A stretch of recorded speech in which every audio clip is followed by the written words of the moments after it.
Ertugrul Ghazi, جس نے اسلام کے نام پہ ایک سلطنت کی بنیاد رکھی، جو اپنی پوری زندگی اسلام دشمن عناصر سے لڑتا رہا، جس نے عثمان غازی کی عثمانی سلطنت بنانے کی راہ ہموار کر دی تھی، اور جس کے بتائے ہوئے رستے پہ چلتے ہوئے عثمانیوں نے پوری دنیا پہ حکمرانی کی۔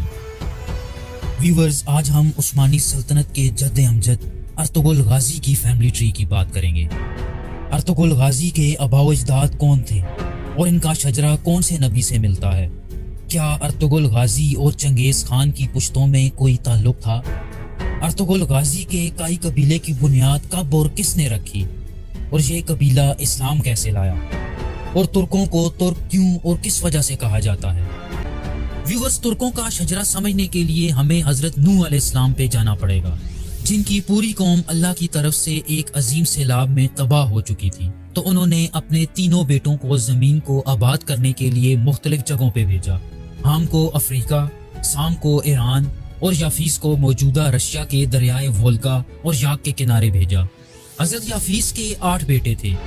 جب حضرت یافیس کی موت کا وقت نزدیک آیا تو انہوں نے اپنے سب سے بڑے بیٹے ترک کو اپنا جانشین مقرر کر دیا۔ اس کے ساتھ ساتھ اپنے دوسرے بیٹوں کو یہ وصیت بھی کی کہ وہ ان کے بعد اپنے بڑے بھائی کو یعنی ترک کو حاکم تسلیم کر لیں۔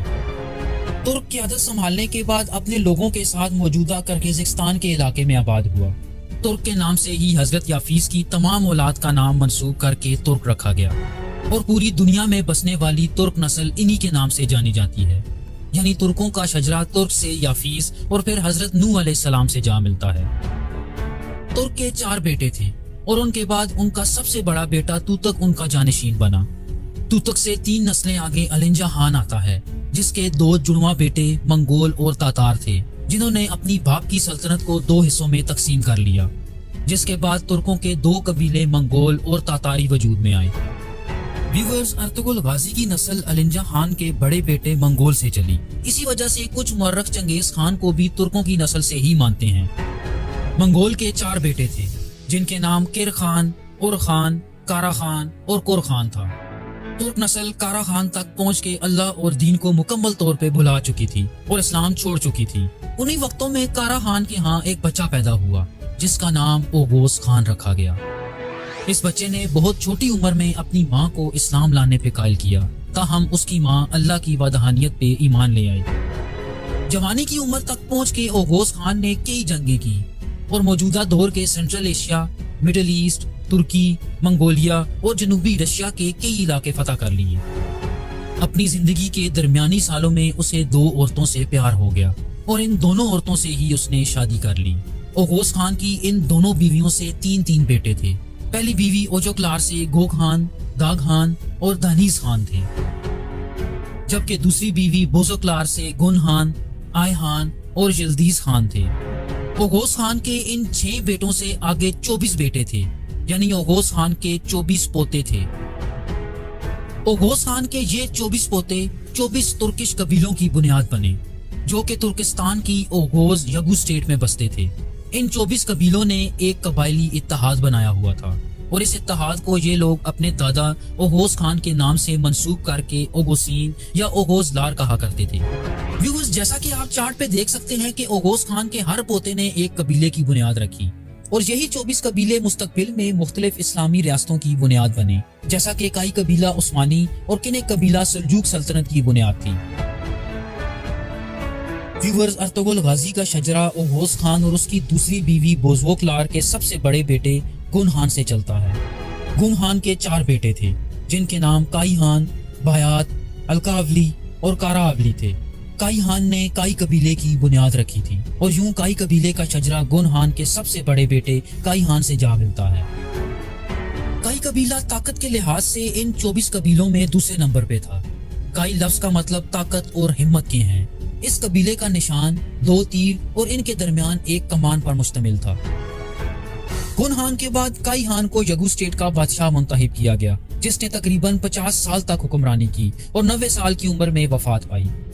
کائی خان کے بعد اس کا بیٹا تورمیش آتا ہے، جس نے 100 سال سے بھی زیادہ عمر پائی اور حضرت موسیٰ علیہ السلام کا زمانہ دیکھا اور اسی زمانے میں وفات پائی۔ تورمیش کے بعد بھائی تیمور اور پھر بوزلو خان آتے ہیں، بزلو خان نے اپنے آس پاس کے کئی علاقے فتح کیے اور حضرت داؤد علیہ السلام کے دین پہ ایمان لے آیا اور اس کے بعد اپنی ساری زندگی اس مذہب کی تبلیغ میں صرف کر دی۔ بزلو خان کے بعد اس کا بیٹا کورکولو آتا ہے جو حضرت سلیمان علیہ السلام پہ ایمان لایا تھا اور 120 برس کی عمر میں وفات پائی۔ اس نے اپنے بیٹے کا نام حضرت سلیمان علیہ السلام کے نام پر سلیمان شاہ رکھا تھا۔ سلیمان شاہ انتہائی نیک اور دیندار انسان تھا۔ وہ اپنے دور کا بہت مشہور سردار تھا اور اسی وجہ سے ہندوستان کے ایک راجا نے اس سے متاثر ہوتے ہوئے اسے ہاتھیوں کا ایک تحفہ بھیجا تھا۔ سلیمان شاہ سے 20 پشتیں آگے آیا جائے تو یاسو نامی شخص آتا ہے۔ یاسو نے ایک رات ایک خواب دیکھا کہ عرب کی طرف سے ایک چاند اور سورج پوری آب و تاب سے چمک رہے تھے اور ان کی روشنی اس تک پہنچ رہی تھی۔ اس خواب کے کچھ ہی عرصے بعد مکہ میں نبی پاک صلی اللہ علیہ وآلہ وسلم کی نبوت کی خبر پھیل گئی۔ یاسو نے جب یہ سنا تو اس نے مسلمان ہونے کا اعلان کر دیا۔ اس نے قربانی کی اور اللہ کے راستے میں دے دی۔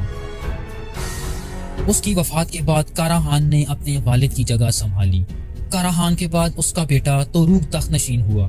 توروق نے دین کے فروغ کے لیے بہت کوششیں کی اور حضرت عثمان رضی اللہ تعالیٰ عنہ کے زمانے میں وفات پائی۔ ویورز، ارطغرل غازی کی پشتوں میں اس کے بعد توروق کا بیٹا آئی قطلوب آتا ہے۔ آئی قطلوب کا ایک وزیر تھا جسے اورگیج کہا جاتا تھا اور جس کے پاس سارے حکومتی اختیارات ہوا کرتے تھے۔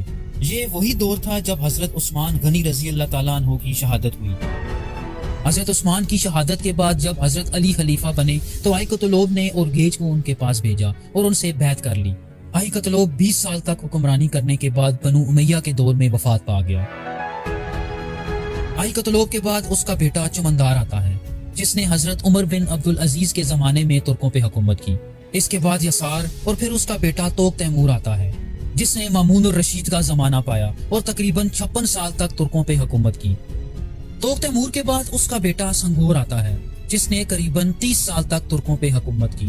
سنگور کے بعد اس کا بیٹا کارا بطور آتا ہے۔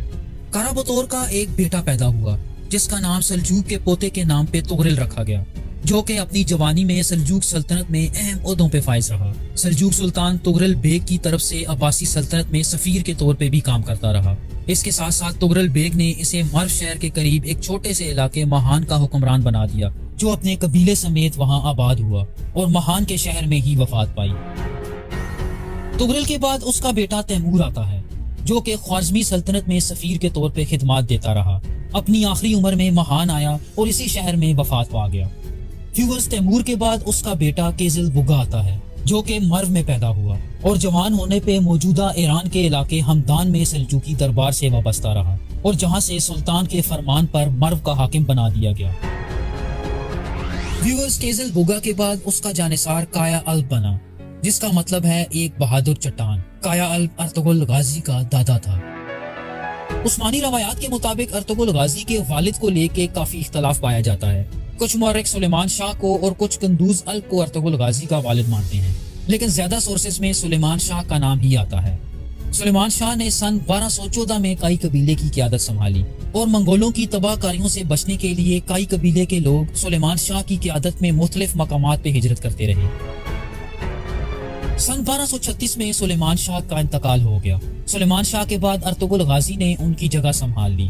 ارطغرل غازی نے کائی قبیلے کی عزت اور وقار کو آسمان کی بلندیوں تک پہنچا دیا اور ایک خالص اسلامی مجاہد کے طور پہ زندگی گزاری۔